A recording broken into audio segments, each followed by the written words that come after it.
오늘 이 시간에도 또 살아계신 하나님의 역사가 나타나시는 복된 시간이 되시기를 주의 이름으로 축복합니다. 오늘 이제 함께 읽으신 시편의 101장에 있는 말씀은 다윗의 시라고 이렇게 기록이 되어져 있지요. 특별히 이 내용은 다윗이 왕으로 이렇게 세움을 받을 때에, 그러니까 뭐라 그럴까요? 요즘으로 말하면 대통령 즉위식, 왕이 즉위식을 할 때 고백한 내용이 오늘 시편에 있는 말씀입니다. 여러분 지금 이제 북한을 보면 이렇게 김정은이 거의 이제 군주 시대처럼 말 한마디에 모든 것이 이렇게 움직여지고 변화되는 그러한 모습을 볼 수가 있는데, 지금부터 약 3,000년 전에 있었던 이러한 일이 왕이 됐다 하면은 모든 것을 마음대로 할 수 있는 위치가 그 당시 왕의 권력이었죠. 그런데 왕으로 이렇게 딱 즉위하는데 오늘 이 다윗이 첫 번째 한 말이 오늘 이제 표준세 번역 말씀으로 보시면 이렇게 고백을 하고 있습니다. 주님, 사랑과 정의를 노래하렵니다. 주님께 노래로 찬양 드리렵니다. 라고 이렇게 이야기를 하고 있습니다. 우리 사람에게는 각자의 특성들이 있어요. 어떤 사람은 정의파고 어떤 사람은 사랑파입니다. 그래서 그 자기의 어떤 기질을 가만히 보면은 자꾸 이렇게 해야 돼. 왜 이렇게 해야 되는데 이렇게 안 해.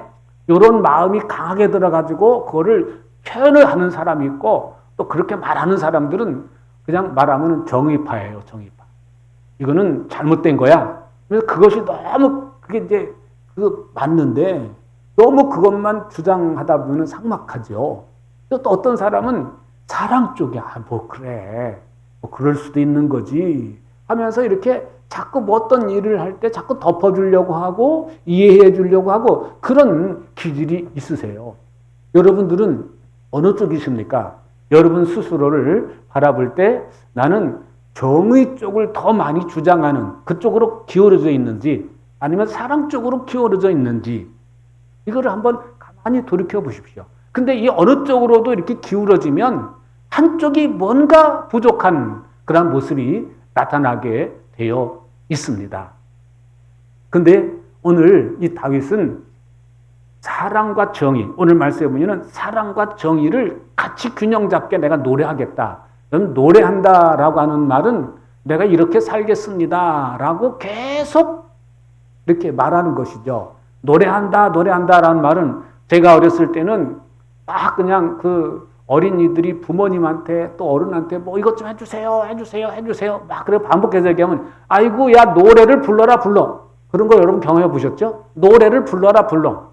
반복해서 뭔가를 이루기 위해서 뭔가를 얻어내기 위해서 계속 반복해서 말하는 것을 노래한다 라고 이렇게 표현을 하기도 합니다. 그래서 이 말씀은 노래한다라는 그런 의미도 있지만 내가 매일같이 내가 사랑과 정의를 부르짖으면서 내가 균형 잡힌 내가 왕의 직무를 감당하겠습니다 라고 하는 그러한 이야기입니다. 여러분들 지금 어느 쪽에 기울어져 있든지 오늘 이 다윗이 고백한 것처럼 내가 이것이 균형이 잘 잡혀져야 된다 라는 것을 기억을 하시기 바랍니다. 저는 어느 쪽인 것 같아요. 이게 나이가 먹어가면서 조금씩 바뀌더라고요.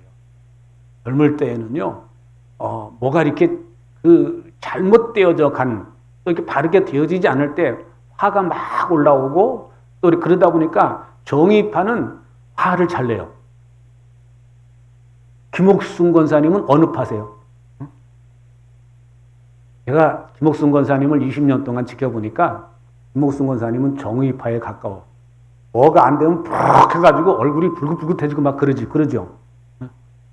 그게 이제 정의 쪽이 더 강하신 거예요. 이제 이 사랑 쪽은 좀 약하신 거고 그런 거예요.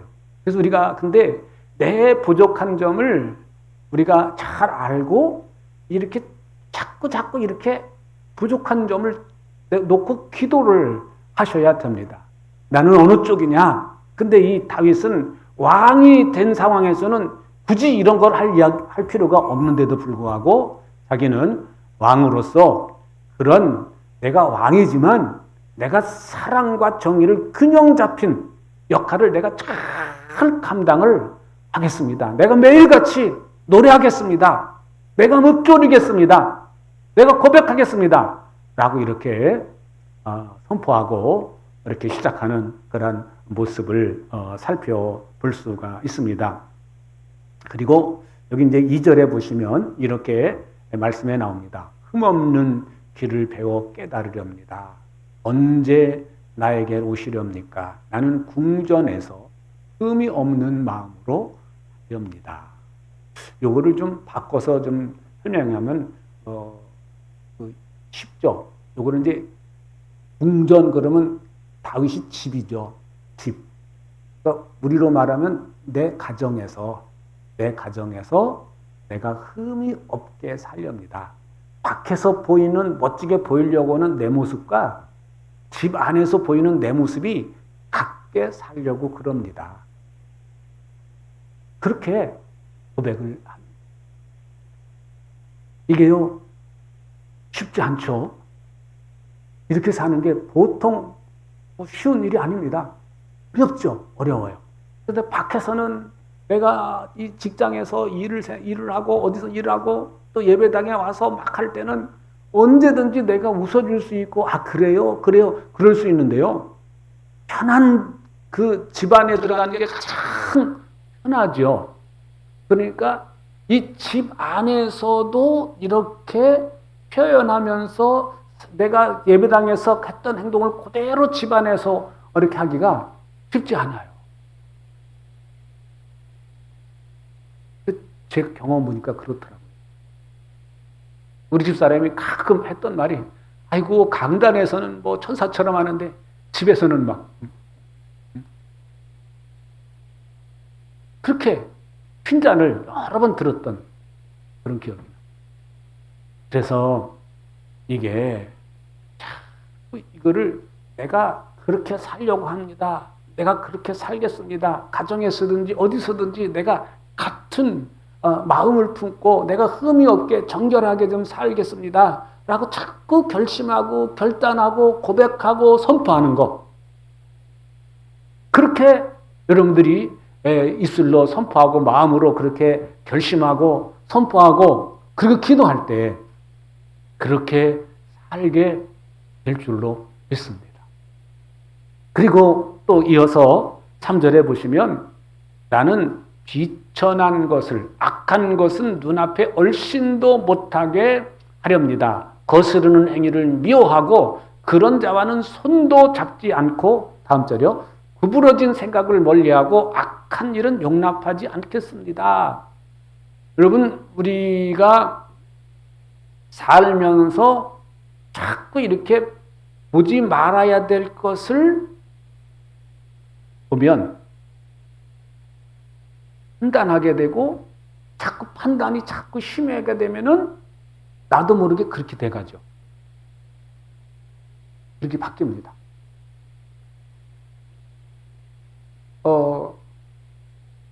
우리 집사람이 이제 장인 장모님이 예수를 안 믿으세요. 그러다 보니까 우리 장모님이 입이 좀 거칠어요. 말을 할 때. 굉장히 순수하시고도 그런 면이 있은 반면에 화가 날 때는 막 입이 그냥 원색적인 말들이 막 나와요. 그러면 우리 집사람은 나는 절대 저렇게 살지 않아야 되겠다 라고 결심을 했어요. 그런데 막상 성장해서 그렇게 싫어했던 말들이 어떤 때 편할 때 자기도 모르게 그런 말들이 나와요. 여러분 보는 거 정말 골라서 봐야 돼요. 자꾸 그거를 보게 되면 나도 모르게 거기에 물들어 간다는 것이죠. 그래서 이 다윗은 다짐을 합니다. 다짐을 해. 내가 내 눈을 통해서 보는 것 내가 악한 것은 훨씬 더 못하게, 악한 거 안 보겠다는 거죠. 훨씬 더 못하게 하겠다라고 이렇게 선포를 합니다. 이게 뭐하는, 지금 어떤 상황이라고요? 다윗이 왕위를 즉위하는 그때 이렇게 하나님 앞에서 고백을 하는 거예요. 믿음으로 고백하는 겁니다. 그리고 5절에 보시면 숨어서 이웃을 헐뜯는 자는 더 이상 말하지 못하게 하고 눈이 높고 마음이 오만한 자는 그대로 두지 않으렵니다. 무슨 말이죠? 이 귀로 들리는 거. 눈으로 보는 것, 귀로 들리는 것, 내가 악한 소리는 안 듣겠습니다. 그래서요, 여러분들이 이제 한 주간 동안 생활을 하시면서 별의별 사람들 다 만나시잖아요. 만날 때 가깝게 지내는 사람이 자꾸 누굴 욕이나 하고 험담이나 하고 뒷담 하나 까고 막 그런다면은 여러분들이 스톱을 시키셔야 돼요. 스톱을 시키셔야 됩니다. 자꾸 스톱을 시켜야 됩니다. 그래야지 그 말이 더 안 나오게 하고, 너 자꾸 그런 소리 하면 너랑 같이 있기 싫다. 그런 소리 하더라도 자꾸 끊어야지. 자꾸 해가지고, 그랬어? 그래요? 그랬구만. 그리고 그런 건 어떻게 하는 거예요? 옹조하는 겁니다. 그래서 여러분, 가까운 사람이랄지라도 안 좋은 소리가 나오면은 그거를 자꾸 차단시켜야 돼. 다윗이 그러겠다는 거예요. 그렇게 하겠다는 겁니다. 악한 소리, 나쁜 소리 내가 차단시키겠다, 막겠다. 왜? 자꾸 보고 듣는 거, 악한 것을, 나쁜 것을 자꾸 보면은 그것이 내 안에 나도 모르게 내 마음에 자리 잡게 되고 그렇게 행동하게 돼요.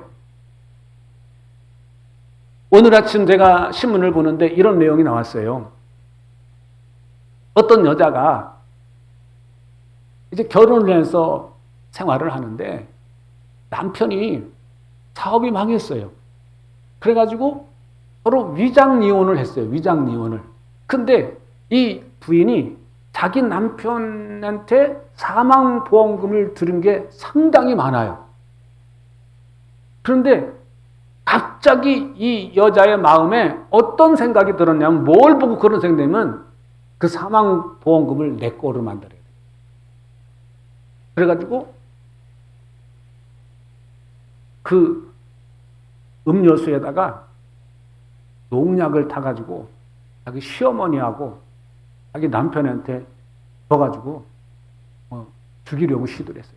남편은 그 농약이 든 그 음료수를 그대로 다 마시고 죽었고요.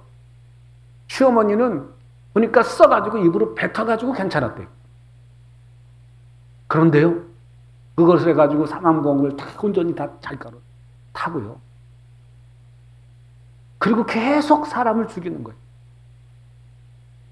시어머니도 또 재혼한 또 남편도 계속 이제 방법을 바꿔서 음식에다가 조금씩 그걸 타가지고 그 주워서 남편이 또 죽어요. 시어머니도 죽고. 그러니까 짧은 시간짜리 다 죽어요. 그거를 자기 여동생이, 그 죽은 남편의 여동생이 하도 이게 시원해가지고, 저기 해가지고, 보험사 직원한테 얘기를 해요. 아무래도 이상하다. 멀쩡했던 사람이 어떻게 그 짧은 시간에 이렇게 죽을 수 있냐. 경찰이 가만히 조사를 해보니까 문제가 있어요. 그래서 이거는 이제 심증은 굳혔고, 그 상황은 다 알았는데, 이걸 어떻게 물증을 잡아서 할 수 있을까? 그러다가 1년 전에 돌아가신 그 시어머니는 그냥 매장을 할 거예요.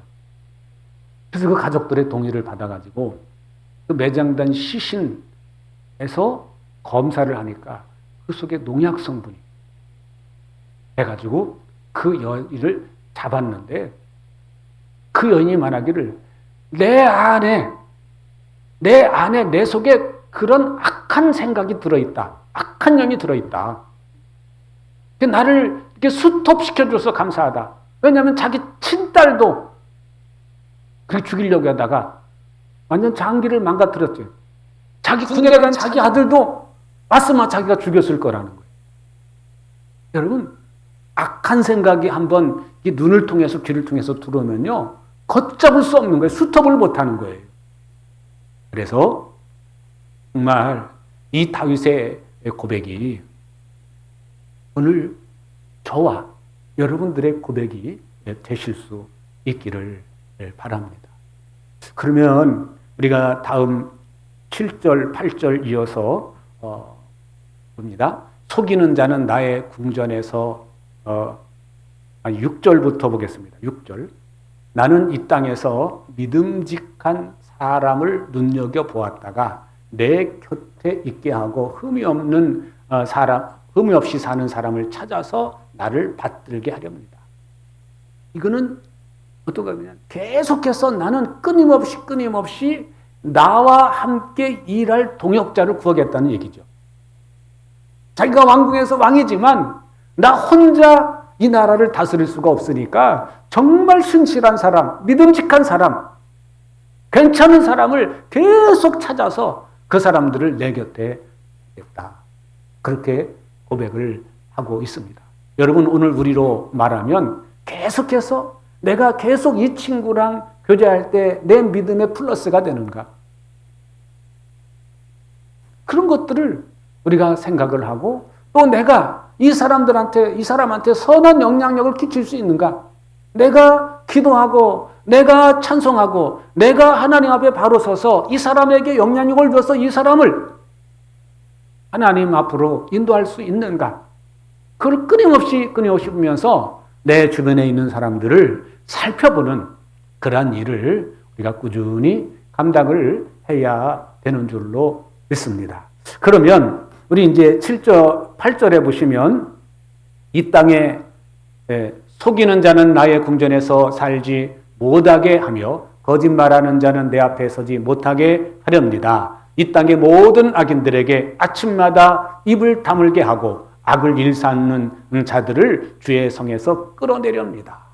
이렇게 고백을 하고 있습니다.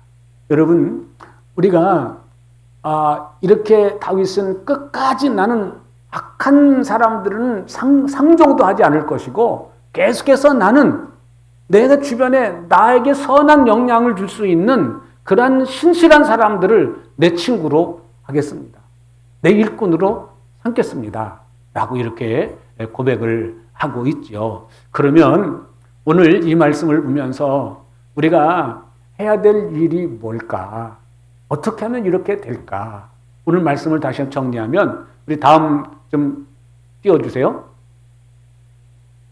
예, 이제 다윗이 실제로 이렇게 살았나 평생 그가 왕을 즉위를 했을 때 그렇게 고백한 대로 살았나 라는 것을 보면 하나님께서 평가하신 내용과 그 솔로몬이 평가한 내용을 보면 됩니다. 열왕기상 3장 6절에 보시면 같이 한번 읽어보시겠습니다. 주께서는 주의 종이요 나의 아버지인 다윗이 진실과 공의와 정직한 마음으로 주님을 모시고 살았다고 해서 큰 은혜를 베풀어 주시고 또 그 큰 은혜로 그를 지켜주셔서 오늘과 같이 이렇게 그 보좌에 하나님이 그 보좌에 앉히셨다라는 그런 내용이에요. 또 하나님께서는 또 어떻게 말씀하셨는가? 열왕기상 3장 14절 같이 보십니다. 그리고 내 아버지 다윗이 한 것과 같이 내가 나의 길을 걸으며 내 법도와 명령을 지키면 내가 오래 살도록 해주겠다. 또 여기 이제 그 열왕기상 11장은 여로보암에게 하나님께서 주신 말씀인데요. 같이 보십니다. 내가 나의 종 다윗이 한 것과 같이 내가 명령한 모든 것을 따르고 내가 가르친 대로 살게 하며 내 율례와 명령을 지켜서 하며 내가 보는 앞에서 바르게 살면 내가 너와 함께 있을 것이며 내가 다윗 왕조를 견고하게 세운 것 같이 내 왕조도 견고하게 세워서 이스라엘을 너에게 맡기겠다. 예, 그렇게 말씀하고 있습니다. 솔로몬이 자기 아버지를 고백할 때, 자기 아버지에 대해서 평가를 할 때, 우리 아버지가 정말 그대로 본받을 만한 삶, 하나님께 함께 하시는 삶을 살았습니다. 라고 그렇게 고백하죠. 이 이야기는 솔로몬이 기브온에서 1000번제를 드릴 때 하나님께서 꿈속에 나타나셔 내가 내게 무엇 해주기를 원하느냐 라고 말씀하셨을 때 솔로몬이 고백한 내용이에요. 꿈에서 자기가 자기 아버지를 평가한 내용이에요. 평상시 솔로몬이 자기 아버지가 어떤 아버지였다는 것을 확실히 알고 있었던 것입니다. 그러니까 꿈에서도 그런 고백을 할 수가 있었죠. 바로 그런 부분이고, 또 하나님께서도 실제로 다윗을 그렇게 인정을 해 주신 것을 살펴봅니다. 그래서 여로보암을 이제 솔로몬 이후에 이 북쪽에 여로보암을 세워서 이스라엘 왕으로 삼으셨을 때 여로보암에게 주신 메시지가 너 다윗처럼만 살아라. 네 왕의 역할을 다윗처럼만 하면 내가 네 왕조도 견고하게 해줄 거다. 하나님께서 이렇게 말씀하시는 그러한 모습을 살펴볼 수가 있습니다. 그러면 우리가 알면서 어떻게 하면 내가 정말 다윗처럼 살 수 있을까라는 부분은 그 화면 좀 띄워주세요. 첫 번째는 우리가 갈망을 해야 됩니다. 노래한다라는 말은 갈망한다, 소망한다, 소원한다 그런 의미가 이 속에 담겨져 있습니다. 다윗이 그렇게 하나님 사랑과 정의를 내가 정의를 선포하며 살겠습니다.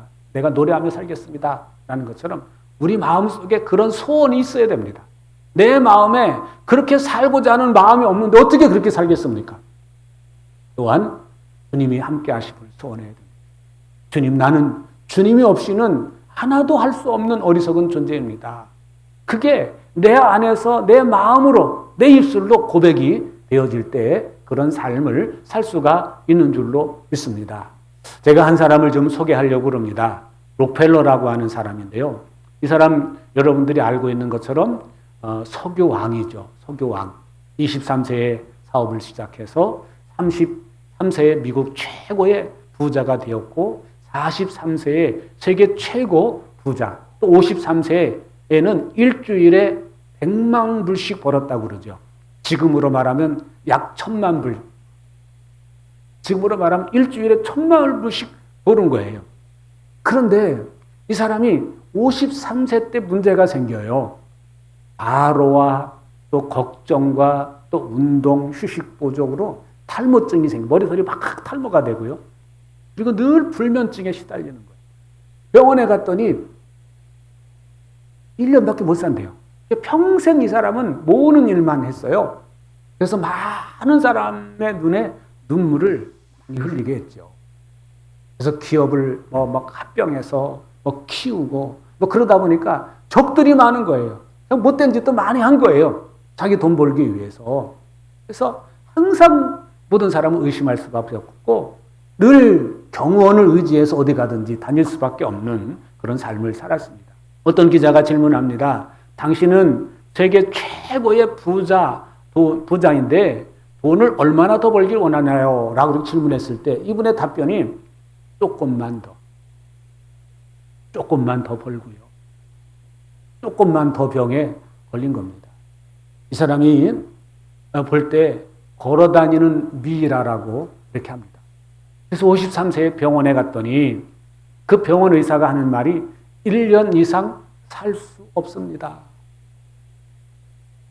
그러니까 자기 1년밖에 못 사니까 그렇게 엄청난 돈을 소유하고 나서도 1년밖에 못 산다는 거예요. 어느 날 그가 잠을 자다가 잠이 안 오니까 이제 거실에 다 돌아다니다가 거실 테이블에 올려놓은 성경책을 폈는데 그 핀 성경 구절이 누가복음 6장 38절이 눈에 딱 들어오게 됩니다. 같이 한번 읽어보실까요? 주라 그리하면 너희에게 줄 것이니 곧 후이되어 누르고 흔들어 넘치도록 하여 너희에게 안겨주리라. 너희가 헤아리는 그 헤아림으로 너희도 헤아림을 도로 받을 것이니라. 이 말씀이 그 밤에 돌아와서 밤새도록 내가 이거 어떻게 해줄까? 고민하다가 비서를 불러서 의논을 하게 되면서 세운 재단이 록펠러 재단입니다. 이 록펠러 재단을 통해서 이렇게 이제 돕기 시작하는데 어느 날 이제 병원에 갔는데 어떤 엄마가 딸이 수술비가 없어가지고 울고 있는 거예요. 그거를 보고 수술비를 지원해 줍니다. 그래서 이거는 나 갚을 필요가 없다라고 했는데 그 지원해주고 나는데 그냥 돈 벌 때 느끼지 못한 묘한 기쁨이 이분한테 찾아왔어요. 또한 또 얼마 있다가 시카고 대학이 넘어갈 수밖에 부도가 나서 넘어갈 수밖에 없을 때 그 부채를 다 갚아줍니다. 조건 없이 다 갚아줘요. 그리고 계속해서 돕는 일을 하는데 세계적으로 유명한 그 관광 상품이기도 한데요. 리버사이드 교회, 이제 리버사이드 교회라고 그것도 지어줍니다. 그래서 이렇게 나눠주기 시작하면서부터 불면증이 사라져요. 불면증이 사라지고 잠이 잘 옵니다. 빠졌던 머리들이 나기 시작합니다. 그리고 건강이 점점 좋아지기 시작해서 사는 것이 너무너무 행복한 거예요. 하루하루 사는 것이 너무 즐거운 거죠. 오늘은 내가 어디를 도와줘야 될까라는 것이죠. 그래서 뭐 후진국의 장학생을 키우는 일이라든지 또 인류 건강을 위해서 의학을 연구하는 일 등 수없이 많은 그러한 주는 일을 해요. 좋은 일을 계속 하다 보니까 아주 1년밖에 못 산다는 사람이 98세까지 장수를 하게 되고 그 죽을 때 유언을 합니다. 뉴욕시 전체의 수도세를 이 록펠러 재단에서 내라. 지금까지도 뉴욕에 사는 사람들은 수도세가 없대요. 전체를 그렇게 부담을 합니다.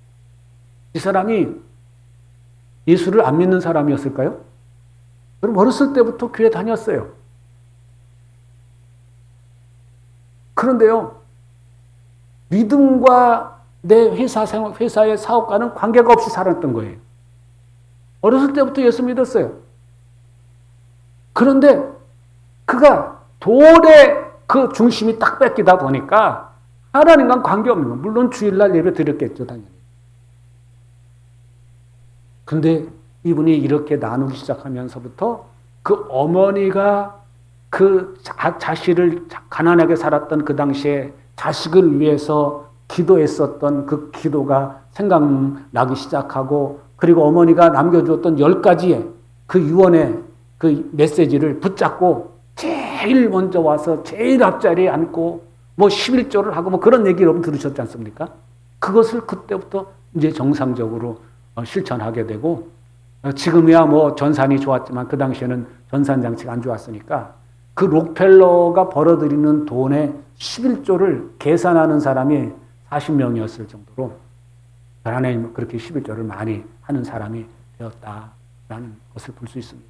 여러분 변화되는 날은 터닝 포인트가 이분에게 있었죠. 내가 이렇게 1년밖에 안 남았구나. 내가 1년 남은 삶 동안 어떻게 살아야 될까?